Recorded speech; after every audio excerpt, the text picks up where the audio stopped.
Right now, if you walk into any exporter's office, any importer's office, or any freight forwarding company in this country, you will hear the same three sentences. The rates have gone up 2 to 3 times, there is no space, and nobody seems to know what to do about it. Normally in a crisis, there is at least a solution somebody is arguing for. Here there isn't one. Exporters call their forwarders, forwarders call the lines, and the lines say the ships are full, and everybody goes back to where they started. So instead of describing the problem which you are already living with, I want to explain why it is happening. There are 6 reasons, and the most important ones are not being discussed publicly at all. They have to do with how a shipping line decides where to send a ship. So in this episode of Logistically Speaking, I will tell you which parts will ease on its own, which will not, and what you can do to control your business. Let me start with where the market is today.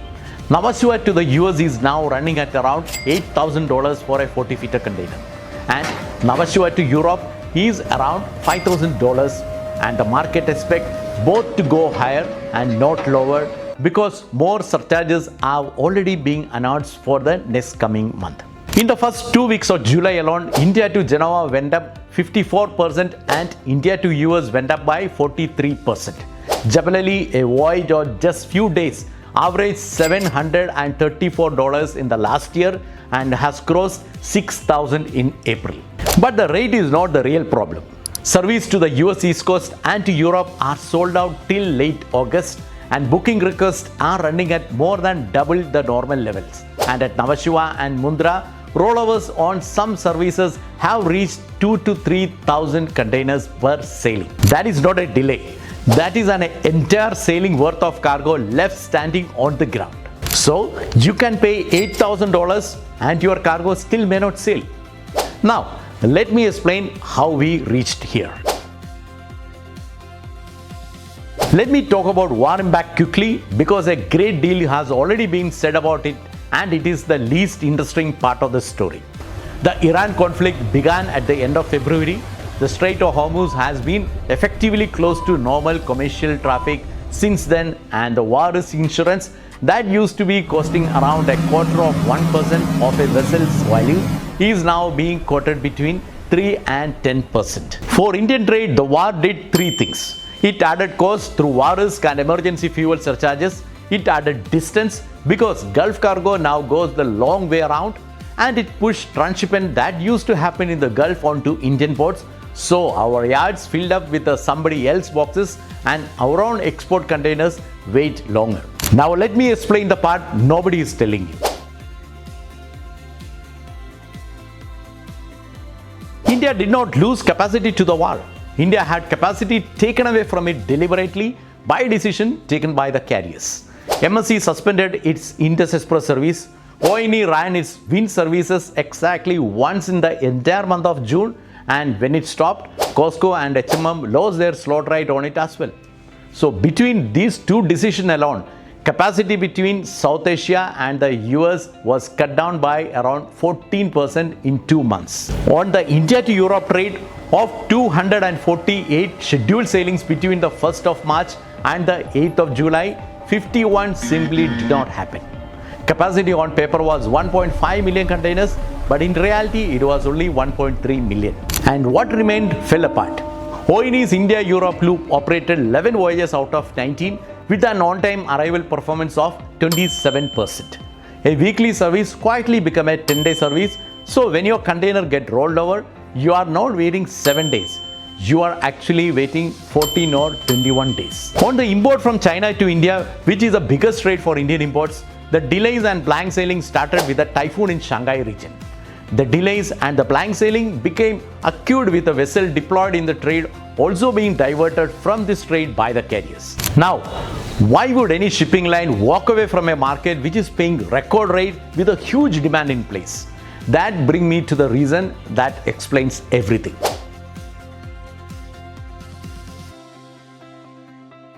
A shipping line does not think about the rate per container. It thinks about how much money a ship earns per day.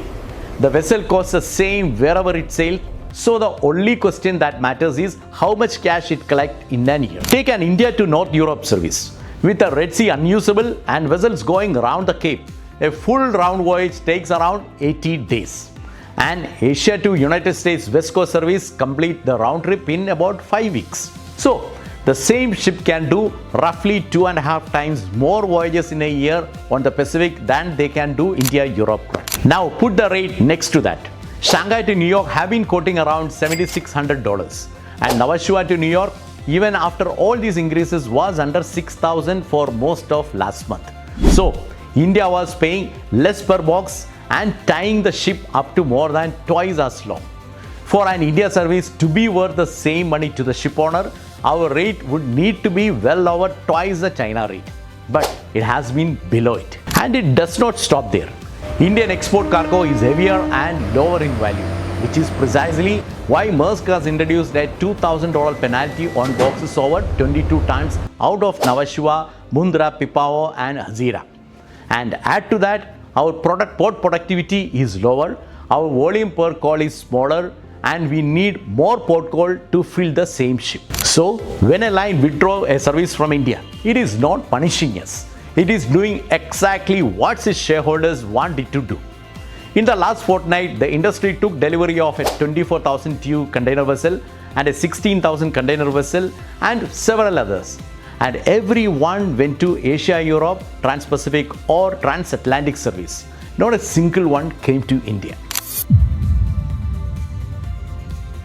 Now the uncomfortable part.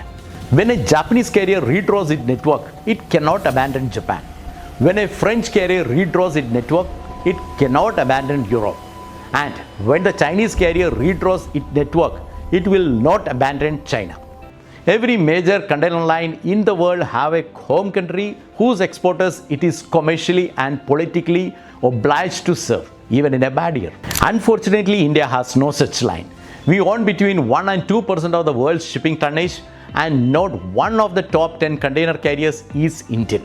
So, when the global network gets recut, there is no boardroom anywhere in which somebody says, we cannot do this to India. That is why we pay high but still do not get space. Our annual outgo on sea freight to foreign operators run into tens of billions of dollars, and every one of those dollars buys us cargo movement but buys us no influence. In a tight market, that is the whole game, because space is not sold, it is allocated, and we have no control over that allocation. India is definitely taking steps, and that is what led to the agreement in February to create Bharat Container Shipping Line, bringing together the Shipping Corporation of India, Concord, the Port Authorities, and Sagarmala Finance Corporation. The direction is absolutely right, but a shipping line is not a company you just register and start doing business. It needs ships, containers, offices in maybe some 40 countries, and a sales network shippers trust enough to book with. Unfortunately, the world's shipyards are full with orders for years, so a sanction is not an order, and an order is not a ship in the water. The solution is years away, and it will not get you a space this quarter. On 23rd of July, the US implemented a 10% duty on a wide range of Indian goods, covering roughly 55% of our exports to that market, with pharmaceuticals, smartphone, steel, aluminum and auto parts left outside it. But that tariff itself is not what caused your space problem. What caused it was the rush before it. American importers front-loaded aggressively ahead of the deadline. Weekly volume from Asia to the US West Coast touched around 350,000 containers, matching the all-time record, and every spare ship in the world went to feed that surge. Then, on the 15th of July, the India-UK agreement came into force, and Indian export to the UK jumped. Record Pacific demand, a genuine Indian demand surge, and a shrunken Indian allocation, all colliding in the same 8 weeks. There is a lesson buried in the tariff story which need to be understood. Earlier this year, when the American courts struck down a set of those tariffs and customs stopped collecting them, refunds went to the importer of record in the United States. In many cases, the Indian exporter was the one who had absorbed that custom duty through a price concession. Whether that money came back to India came down to one thing only: whether the contract had a clause covering it. The one who had written it got the money back. The one who trusted the relationship did not. Apply the same lesson to the freight. Every surcharge being announced today lands after your price is fixed.